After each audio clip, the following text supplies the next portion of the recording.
ஆக்கப்பூர்வமான நிகழ்வுகளை அலசி ஆராய் ஒரு களம். RDX திங்கள் முதல் சனிக்கிழமை வரை இரவு 7 மணிக்கு. மதுரை மாவட்ட விளையாட்டு வளாகத்தில் சிந்தட்டிக் கரையுடன் கூடிய ஹாக்கி மைதானம் பகுதியை துணை முதலமைச்சர் உதயநிதி ஸ்டாலின் ஆய்வு செய்து வருகிறார். அந்த காட்சிகள். இதுகுறித்த விவரங்களோடு இணைகிறார் எமது செய்தியாளர் நவநீத கிருஷ்ணன். நவநீத கிருஷ்ணன், முழு விவரங்களை பதிவு செய்யலாம். மதுரை மாவட்டத்துடைய மாவட்ட நீதிமன்றம் அருகே அமையப்பெற்றுள்ள தமிழ்நாடு விளையாட்டு மேம்பாட்டு ஆணையத்திற்குட்பட்ட விளையாட்டு திடல் பகுதியில் தற்போது துணை முதல்வர் அவர்கள் ஆய்வு செய்து வருகிறார். குறிப்பாக சர்வதேச தரத்துடன் கூடிய சிந்தட்டிக் ஓடுதளம் என்று சொல்லக்கூடிய வகையிலே அந்த விளையாட்டு மைதானம் அமையப்பெற்றுள்ள பகுதியில் சுமார் 20 கோடி ரூபாய் மதிப்பீட்டிலே விளையாட்டு மைதானத்திற்கான பணிகளானது நடைபெற்று வருகிறது. ஆசிய ஜூனியர் விளையாட்டு ஹாக்கி போட்டியானது விரைவில் சென்னைக்கு அடுத்தபடியாக மதுரையில் நடைபெற உள்ள நிலையிலே அங்கு நடைபெற்று வரக்கூடிய பணிகளை துணை முதல்வர் உதயநிதி ஸ்டாலின் அவர்கள் தற்போது பார்வையிட்டார். அதனைத் தொடர்ந்து கடந்த ஆகஸ்ட் மாதம் தமிழக முதல்வர் அவர்களால் காணொலி காட்சி மூலம் திறந்து வைக்கப்பட்ட பாரா ஒலிம்பிக் விளையாட்டு வீரர்கள் மற்றும் பாரா விளையாட்டு வீரர்களுக்கான உள் விளையாட்டு அரங்கத்தை ஆய்வு செய்தார்.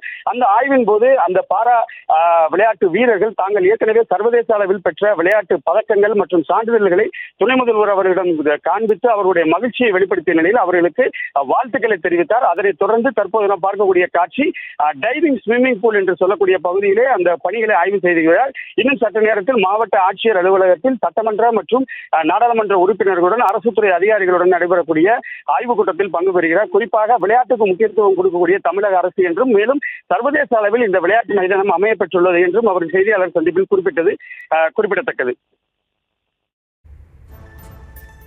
விவரங்களுக்கு நன்றி நவநீத கிருஷ்ணன். தொடர்ந்து துணை முதலமைச்சர் அளித்த பேட்டியை பார்க்கலாம்.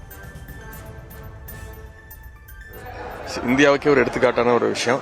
என்னை விட அங்கே இருக்கக்கூடிய மாற்றுத்திறனாளி வீரர்களை போய் நீங்கள் கேட்டிங்கன்னா அவங்களுக்கு இது எவ்வளோ பயனுள்ளதாக இருக்குது அப்படின்னு தெரியும். நவம்பர் 28ஆம் தேதியிலேருந்து டிசம்பர் 10 வரைக்கும் ஃபர்ஸ்ட் டைம் வந்து வேர்ல்ட் கப் ஜூனியர் ஹாக்கி நடக்க போகுது. கிட்டத்தட்ட 29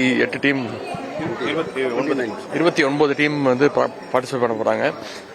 எல்லாரும் எவ்வளோ ஹாக்கி ரசிகர்கள்லாம் விளையாட்டு ரசிகர்கள் எவ்வளோ ஆர்வமாக இருக்காங்களோ நாங்களும் அவ்வளோ ஆர்வமாக இருக்கோம். இதுக்காக முதலமைச்சர் வந்து கிட்டத்தட்ட அந்த ஹாக்கி டர்ஃப் மட்டும் புதுசாக வந்து நம்ம சென்னை ராதாகிருஷ்ணன் ஸ்டேடியமில் இருக்கிற மாதிரி அதே தரத்தில் உலக தரத்தில் இருக்கணும்னு கிட்டத்தட்ட ஒரு 10 கோடி ஒதுக்கியிருக்கிறாரு.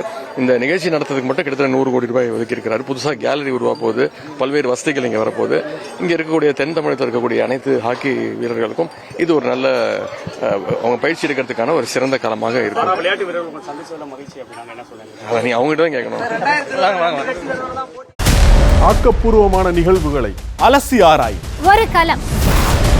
RDX திங்கள் முதல் சனிக்கிழமை வரை இரவு 7 மணிக்கு.